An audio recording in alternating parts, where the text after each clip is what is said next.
Good morning. તો આજે સ્ટેટિસ્ટિકની 10 માર્ક્સની test રાખી છે તમારી, અને બપોરે 2 વાગે હું તમને પેપર સેન્ડ કરીશ. 1 કલાકનો ટાઈમ, આમ તો 10 માર્કનો છે એટલે અડધી કલાકમાં પતી જાય, છતાં મોટું છે ને એટલે આપણે 1 કલાકનો ટાઈમ આપીએ છીએ, બરાબર. અને તમે પછી સોલ્યુશન એ આપી દઈશ, એટલે તમારી રીતે ચેક કરી શકો અને અહીંયા સ્કૂલમાં આવતા જતાં મારી પાસે ચેક કરાવી શકો, બરાબર. બીજું, તમારા નાના મોટા ડાઉટ હોય, હવે આપણે લેસન નવું નથી કરવાના, કેમ કે બધા સ્ટુડન્ટે મને રિક્વેસ્ટ કરી કે સર ફિઝિક્સમાં અમારે વધારે ચાલવાનું છે, એટલે હમણાં ન કાંઈ કરાવો ને નવું. તો હવે હું નવું લેસન નહીં કરાવું, તમને પર્સનલ ડાઉટને એવું જ સેશન રાખીશ, તો તમે વોટ્સઅપમાં ડાઉટ આપી શકો. બીજો નંબર કે મારા જે આસિસ્ટન્ટ છે પ્રતિક સર, તો પ્રતિક સરનો આ નંબર છે.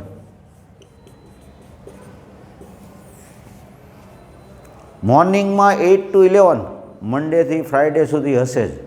આ મંડેથી આવી જવાના. તો તમે આ નંબર ઉપર ફોન કરીને આવી શકો. એને નંબરમાં નાનું મોટું પૂછવું હોય ને તો એ તમને ફોનમાંય જવાબ આપી શકશે. અને બીજો નંબર કે રૂબરૂ અહીંયા 8 to 11 o'clock આવો, એની હારે પર્સનલી ડાઉટમાં તમે 1 to 1 કરાવી શકો. 2-3ના ગ્રુપમાં આવો તો વાંધો નહીં, પણ એક હારે બહુ વધારે આવે ને તો એને પ્રોબ્લેમ થાય સ્કૂલને, એટલે 2-3ના ગ્રુપમાં 5 જણા આવો ને તો તમે 2 જણાએ પહેલાં ડાઉટ સોલ્વ કરાવવા, બરાબર. જયેશભાઈની હારે એ બેઠા હશે. તો આ પ્રતીક્ષાનો નંબર છે. હવે સ્ટેટિસ્ટિકમાં 1-2 ડાઉટ છે એ હું કરાવી દઉં, અને એક સેટ થિયરીનો ડાઉટ આવ્યો છે. સેટ થિયરીમાં આવો છે doubt. ઇલસ્ટ્રેશન 11.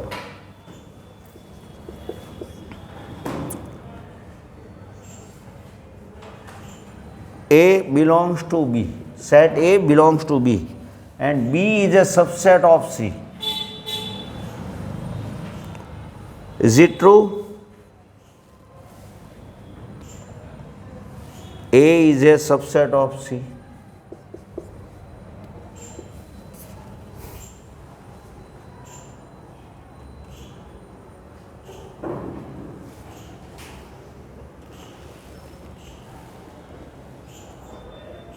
A is a subset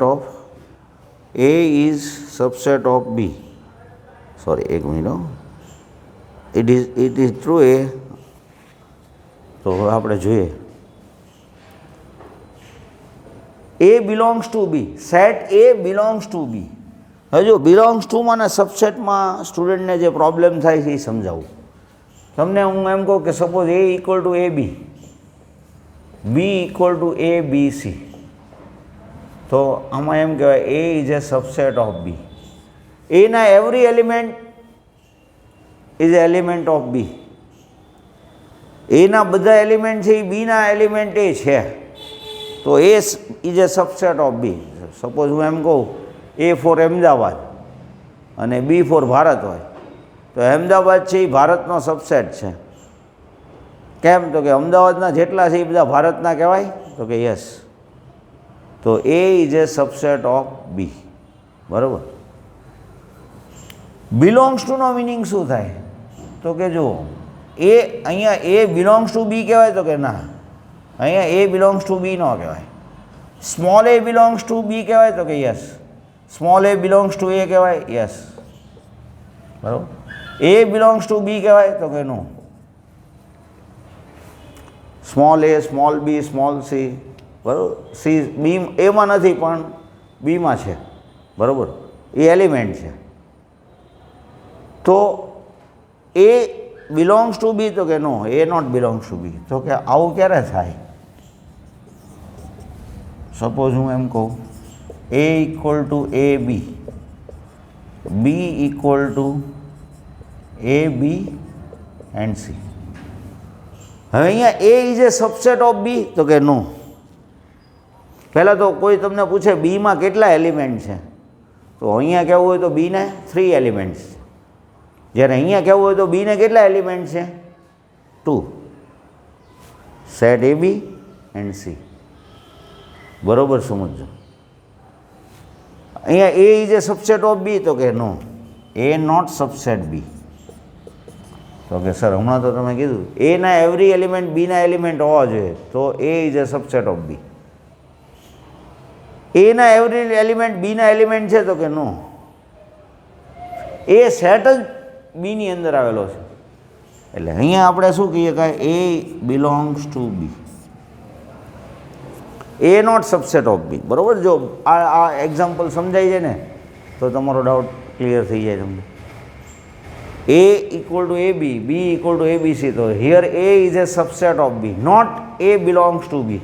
A belongs to B ન કહેવાય, સ્મોલ a કહીએ કાંઈ, small a, small b belongs to A કહીએ કાંઈ, small b belongs to B કહીએ કાંઈ, small c also belongs to B કહીએ કાંઈ, પણ A belongs to B ન કહેવાય, A not belongs to B.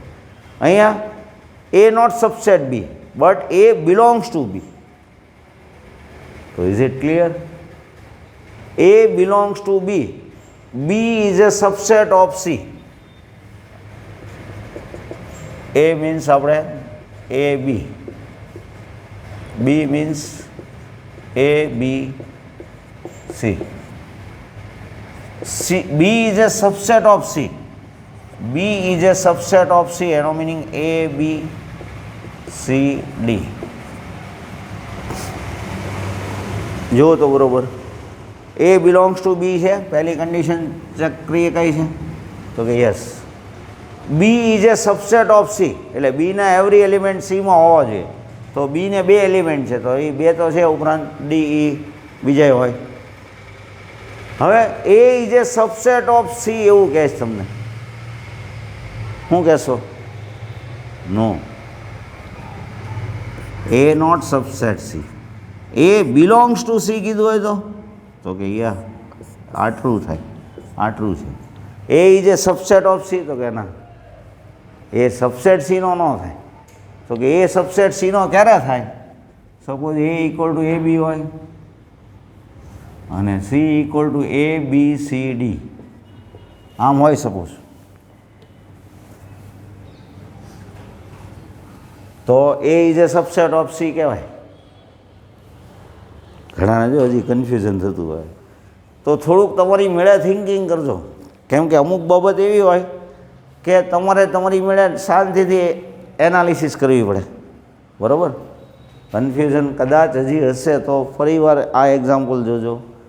પછી એણે શું ડેટા આપ્યો છે કે એ સબસેટ બી નથી આવી, એ સબસેટ બી આવ્યું હોય ને, A is a subset of B, તો પાછું હું આમ લખું બી એટલે શું, તો કે એ બી સી. તો A is a subset of B and B is a subset of C. તો A is a subset of C, તો કે yes. A is a subset of B, B is a subset of C, then A is a subset of C, તો કે yes. કહેવાય કે નહીં? જો આ એક્ઝામ્પલ તમને બરાબર આપણે કરાવવાનો જ તમને આ સમ સમજવા માટે તમને હું એક્ઝામ્પલ આપું એ સમજો. A is a subset of B, એના બધા એલિમેન્ટ બીમાં છે, બીના બધા એલિમેન્ટ સીમાં છે, એનો meaning A is a subset of C, તો કે ઓકે.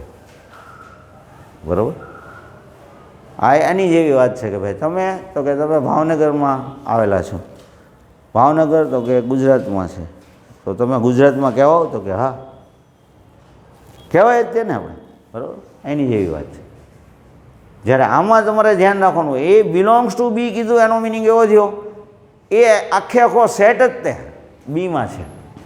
સબસેટ અને બિલોંગ્સ ટુ એ બેનામાં ડિફરન્સ સમજી લો, અને એ સમજવા માટે આ એક્ઝામ્પલ.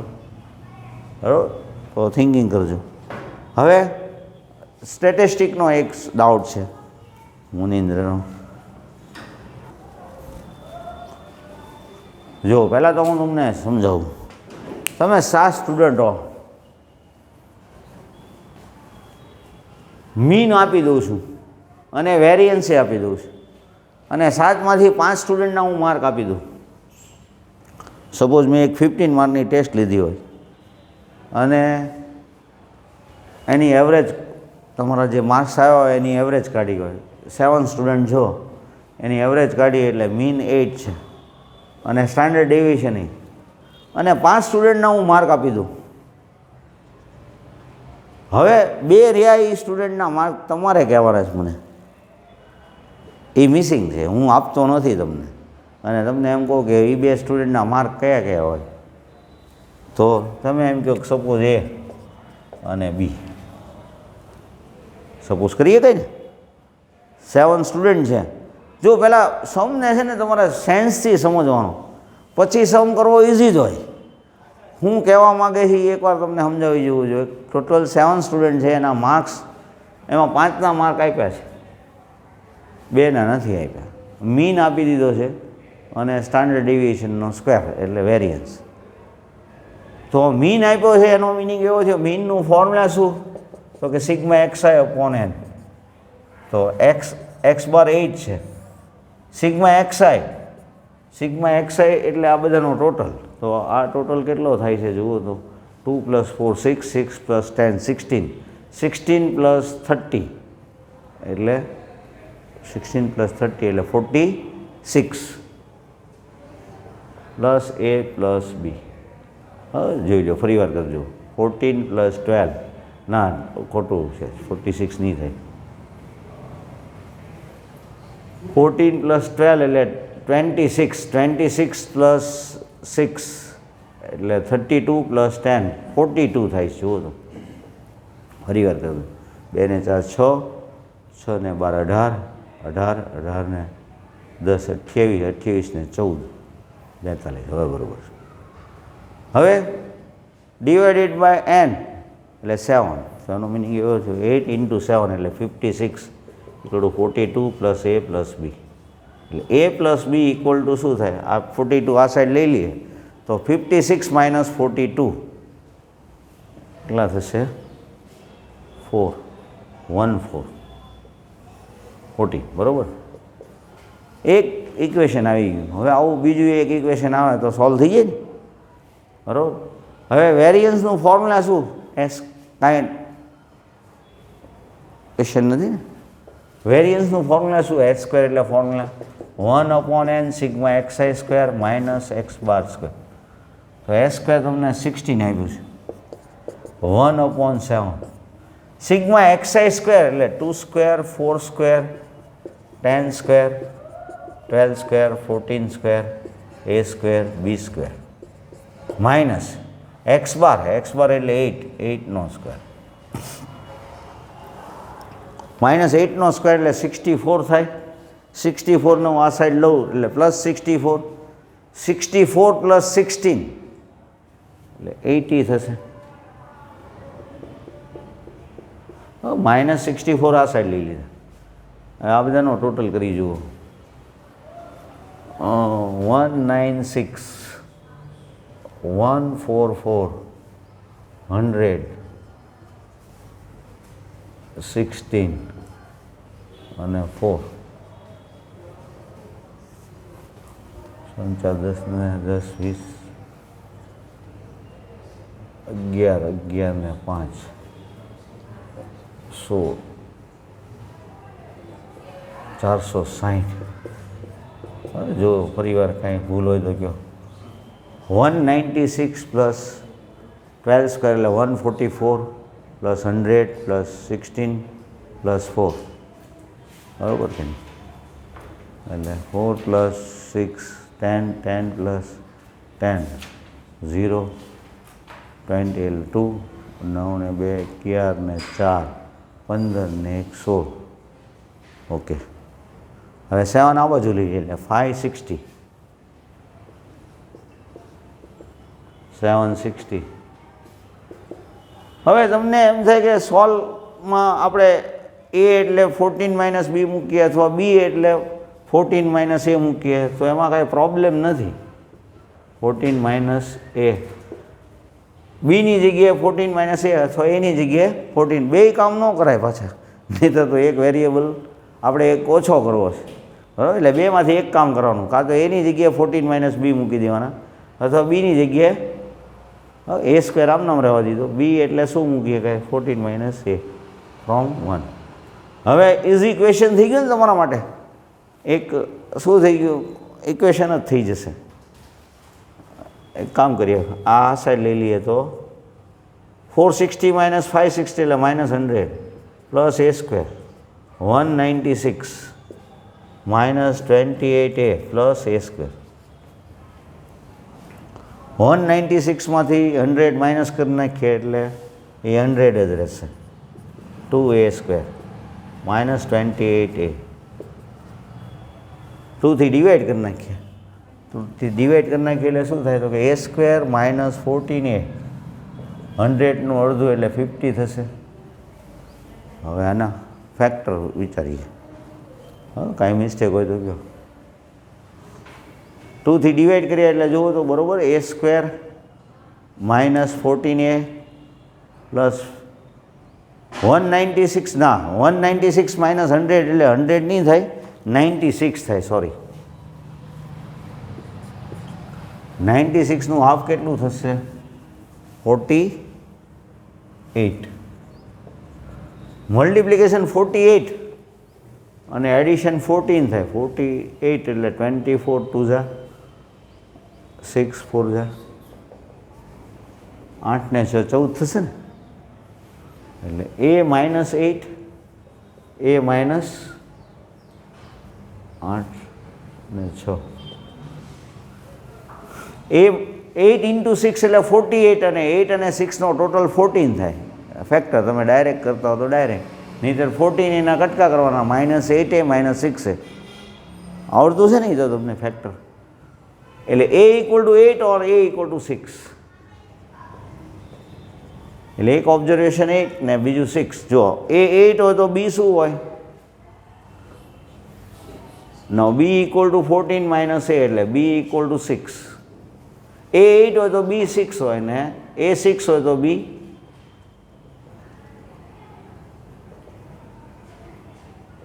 એટલે ટૂંકમાં જે મિસિંગ ઓબ્ઝર્વેશન છે એ કયા કયા? તો કે એક સ્ટુડન્ટના 6 માર્ક હશે અને એકના 8 માર્ક હશે. હવે એલ્જિબ્રા એક સાથે બે આન્સર આપી જ દીધા.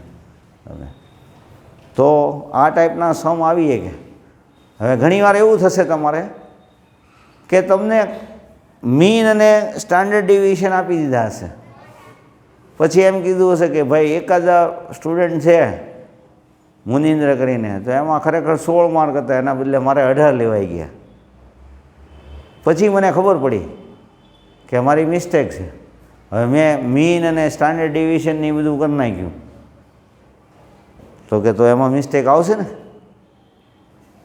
16 લેવાનો 16 લેવાનો હોય એના બદલે 18 લેવાઈ ગયા, અથવા 18 લેવાનો હોય એના બદલે 16 લેવાઈ ગયા. એવો કાંઈ ચેન્જ આવે તો એવો સમય આવીએ કે. અને ZEEમાં આવા હોય. જો આ સમમાં તમને ડિફિકલ્ટ કાંઈ લાગ્યું ન હોય પણ લેન્ધી વર્ક લાગ્યું હોય, કેમ કે તમારે 2-3 મિનિટમાં આન્સર આપવાનો હોય, તો તમે છે ને વેરિફિકેશન, એ લોકો તો ઓપ્શન આપ્યા જ હોય, તો તમારે શું કરવાનું કે વેરિફિકેશનથી તમને ખબર પડી જાય કે ભાઈ મીન બાકીના બધાનો ટોટલ કેટલો થાય. 5ના માર્ક આપ્યા હતા તો કેટલા ઘટે છે. તો પહેલું ઇક્વેશન શું આવ્યું? a plus b equal to 14. એટલે એનો મિનિંગ એવો થયો ટોટલ 14 થાય એવા. એ લોકોએ પાછા ઓપ્શનમાં 10 અને 4 એવું આપ્યું હોય. પણ જો એવું ન હોય ને ખાલી 8 અને 6 એવો ઓપ્શન હોય ને બાકી બધામાં ટોટલ 14 ન થતો હોય તો તમારે અહીંથી આગળ જ નહીં જવાનું. JEEની એક મેઇન મેથડ એ છે કે તમારે વારંવાર ઓપ્શન જોતા રહેવાના, કેમ કે ઘણીવાર શું થાય સમ અહીંથી તમારે આગળ કરવાની જ જરૂર નથી. તમારી પાસે પહેલું ઇક્વેશન શું આવ્યું? a plus b equal to 14 આવ્યું. એટલે એનો મિનિંગ એવો થયો મિસિંગ ઓબ્ઝર્વેશન, બે સ્ટુડન્ટના માર્ક ઓછા આપ્યા છે, એનો ટોટલ કેટલો થાય? તો કે 14.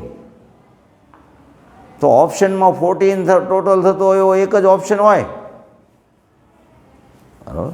બાકી તો શું છે, ઓપ્શન આપવાવાળો હોય માણસ વિચારીને તો આપતો હોય ઘણીવાર.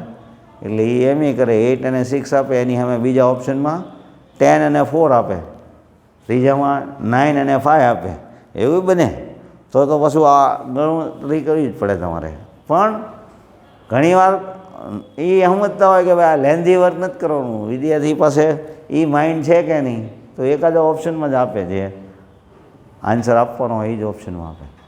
હવે મિસલિનિયસ એક્સરસાઇઝનો જ એક સમ આગળ તમારે કરવાનો છે, વાંચો તો જોઈ. એક મેં હમણાં વાત કરીને એવો છે કે ભાઈ ખોટું અપાઈ ગયું હોય અને પછી સાચું આપવાનું હોય. સમ નંબર 7 એકવાર રીડ કરો બધા.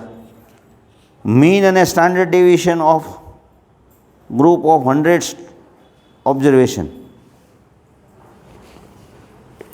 were found to be 20 and 3 respectively.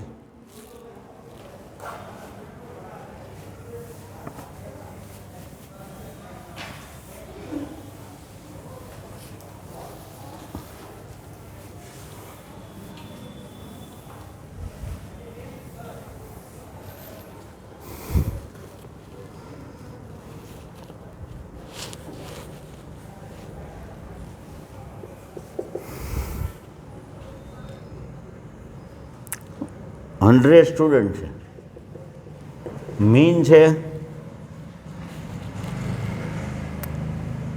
20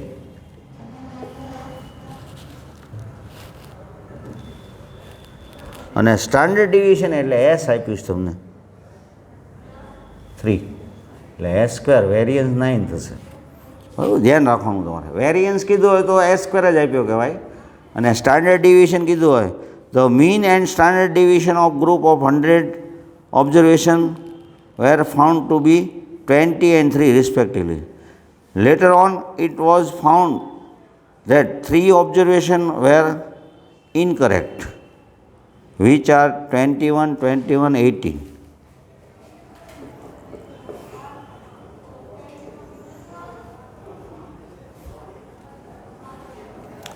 બરાબર છે. હવે આપણે સમજી લઈએ ફરી વાર. તમે 100 સ્ટુડન્ટ હો, એ બધાના હું માર્ક્સનો ટોટલ કરી નાખ્યો, મીન ફાઇન કરી નાખ્યો, એટલે એવરેજ માર્ક ગોતી નાખ્યા.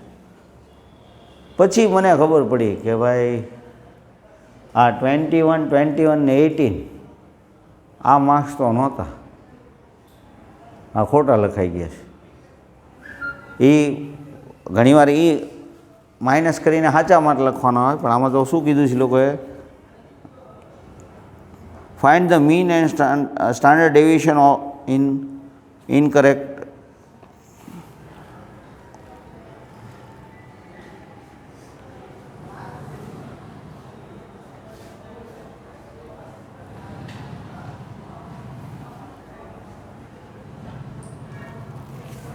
ઇનકરેક્ટને કાઢી જ નાખો. કરેક્ટ પાછા કેટલા તો એ નથી આપ્યું, એટલે એનો મિનિંગ ભલે 97 સ્ટુડન્ટના માર્ક હોય. ઘણીવાર એવું કરે કે ભાઈ આ 21, 21, 18 ખોટા માર્ક લેવાઈ ગયા, એના બદલે સાચા 22, 23, 25 એવું કાંઈ પણ હોય તો આ માઇનસ કરવાના ને એ પ્લસ કરવાના ને આપણે. પણ એ લોકોએ એમ કીધું કે ભાઈ એ કાંઈ નહીં, તમે એ આ 3 ઓબ્ઝર્વેશન ખોટા લખાઈ ગયા ને એ ઓમિટ કરીને નવો મીન ને નવો, એને કારણે સ્ટુડન્ટ કેટલા થઈ જવાના? 97. બરાબર. કરેક્ટ પાછા ઓબ્ઝર્વેશન આપ્યા હોત ને તો શું કરે, તું ઇનકરેક્ટ માઇનસ કરી નાખે. આ 3 ખોટા લેવાઈ ગયો એ માઇનસ કરી નાખે ને કરેક્ટ હોય એ પાછા પ્લસ કરી નાખો, એટલે ભૂલ સુધરી જાય ને. બરાબર. આમાં એ લોકોએ એવું કીધું, જો ક્વેશ્ચન વાંચો કે ભાઈ ઇનકરેક્ટ છે ને એ દૂર કરીને તમે બાકીનાનો સાચો મીન અને સ્ટાન્ડર્ડ ડેવિએશન કહી દો. તો મીન ફાઇન કરતી વખતે ફોર્મ્યુલા કયું યુઝ કર્યું હોય તો કે x bar equal to sigma x i upon n. X bar 20, sigma x i, x i એટલે શું તો કે x1, x2, x3, I equal to 1 to 100. જો ઘણીવાર આનું ઇમ્પોર્ટન્સ તમને ખ્યાલ આવે, 1 to 100 એટલે 100 સ્ટુડન્ટના માર્ક. બરાબર. x1 plus x2 plus x3 આપણને માર્ક ખબર નથી, પણ 3 ઓબ્ઝર્વેશન આમાં ખોટા લેવાઈ ગયા એ ખબર છે. આ 100 ને આ સાઈડ લઈ લઉં એટલે 2000. હવે x1, x2, x3 up to x97,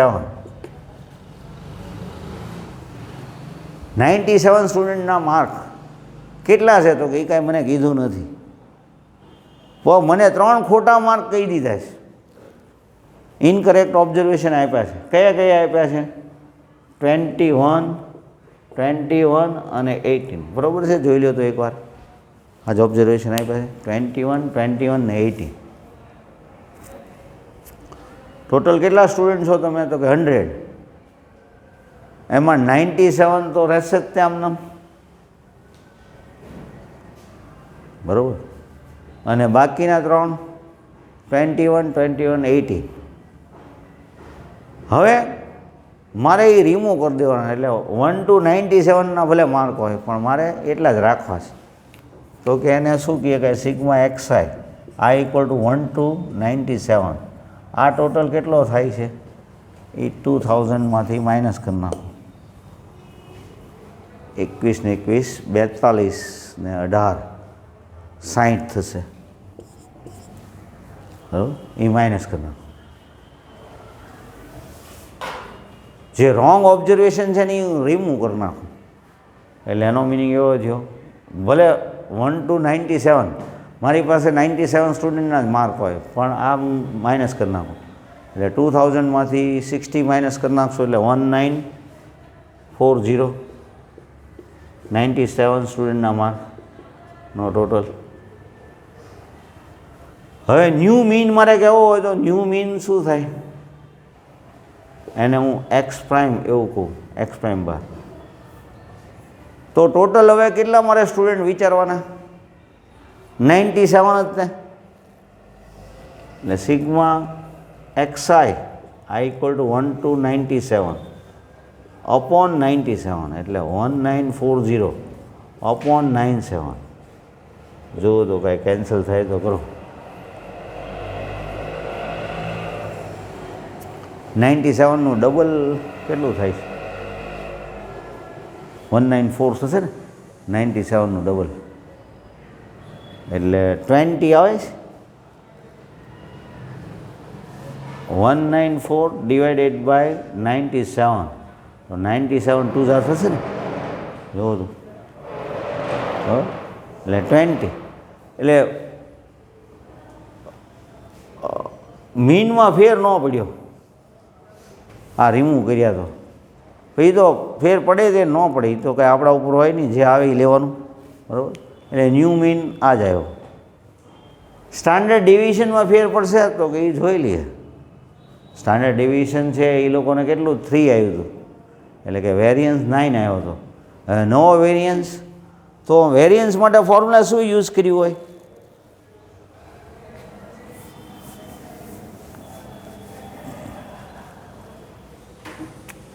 S² = 1/n sigma XI² - X bar square. આ 100 સ્ટુડન્ટનું વાત છે. તો S² એટલે 9, 1/100 સિગ્મા XI² એટલે I = 1 to 100 minus X bar. X બાર તો 20 જ લીધો હોય ને, આ લીધો હોય ને ઓબ્ઝર્વેશનનો. બરાબર. હવે 20² એટલે 400 થશે. 400 આ સાઈડ લઈએ એટલે 409 1/100. હવે સિગ્મા XI² એટલે X1² X2² એમ X97² પ્લસ બાકીના 3 છેલ્લા 3 ઓબ્ઝર્વેશન કયા કયા? તો કે 21² પ્લસ 21² પ્લસ 18². જ્યારે હું બધાના માર્કનો ટોટલ કરતો હોય ત્યારે મેં ખોટા ઓબ્ઝર્વેશન હોય એનો તે સ્ક્વેર કર્યો હશે ને. કયા કયા 3 રોંગ છે, ઇનકરેક્ટ? તો કે 21, 21 ને 18. 1 to 97 તો મને માર્ક કીધા નથી એટલે હું શું લખું? X1² X2² X3 એમ X97². બાકીના 3 ઓબ્ઝર્વેશન રોંગ કયા કયા? 21, 21 ને 18, બરાબર. અને મને વેરિયન્સ કયો મળ્યો હતો? તો કે 9. સ્ટાન્ડર્ડ ડેવિએશન 3 છે, એનો મિનિંગ વેરિયન્સ 9 છે. તો એનો મિનિંગ આ શું થઈ જાય? તો કે 40900. XI² I = 1 to 97 અને 21² 21² ને 18² એનો ટોટલ કરી જુઓ તો 21² કેટલો થાય? 441 થાય ને. 441 અને 18² કેટલો થશે? 324 તો 6. 0 12 0 6 એવું આવે છે જુઓ તો બરાબર. એ આ સાઈડ લઈ લે એટલે માઇનસ કરવાના રહે.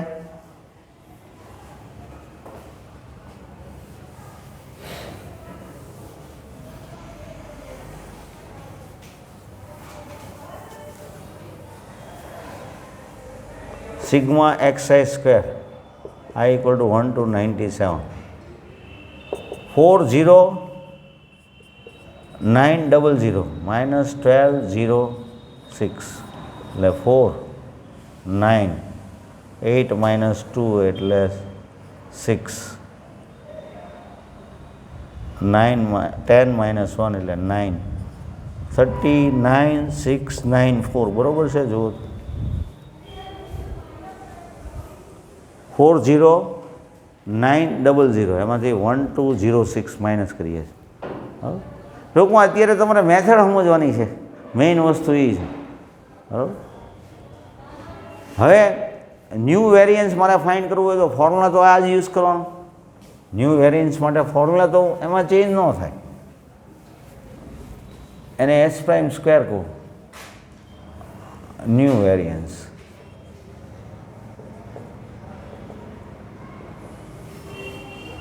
એસ પ્રાઇમ સ્ક્વેર તો 1/n sigma xi square minus x બાર સ્ક્વેર. હવે હું કેટલા ઓબ્ઝર્વેશન વિચારીશ તો કે 97 એટલે 1/97 અને 97નો સ્ક્વેરનું એડિશન તો કે 39694 માઇનસ એક્સ પ્રાઇમ સ્ક્વેર એટલે નવો મીન મારે કેટલો આવ્યો હતો કે એ તો 20 જ આવ્યો હતો. તમે જુઓ તમારી નોટમાં હશે એ 20 આવ્યો હતો. હવે આનું કેલ્ક્યુલેશન કરી જુઓ તો જોઈ કેટલો આવે છે એસ પ્રાઇમ સ્ક્વેર અને પછી ન્યૂ વેરિયન્સ એનું સ્ક્વેર રૂટ લઈ લ્યો એટલે મળી જશે તમને.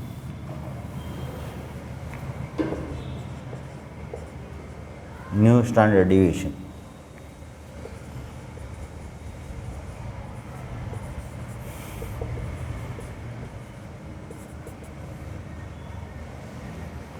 આનું સિમ્પ્લિફાય કરી જુઓ. 97થી ડિવાઈડ કરો અને 20નો સ્ક્વેર માઇનસ કરો બરાબર. ફાઇનલી આન્સર તમારે ન્યૂ સ્ટાન્ડર્ડ ડેવિએશન 3.03 એવો આન્સર આવે છે ને. જુઓ તમારે આવો આવે છે એસ પ્રાઇમ.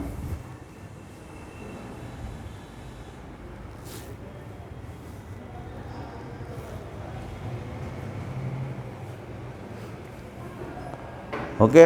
હવે આજે બપોરે ટેસ્ટ છે અને હવે આપણે નવું લેસન નથી લેતા મંડેથી બરાબર. દિવાળી સુધી તમને રિવિઝન કરાવી રાખશું અને ડાઉટ સોલ્વિંગ કરાવશું બરાબર. તો ઓકે.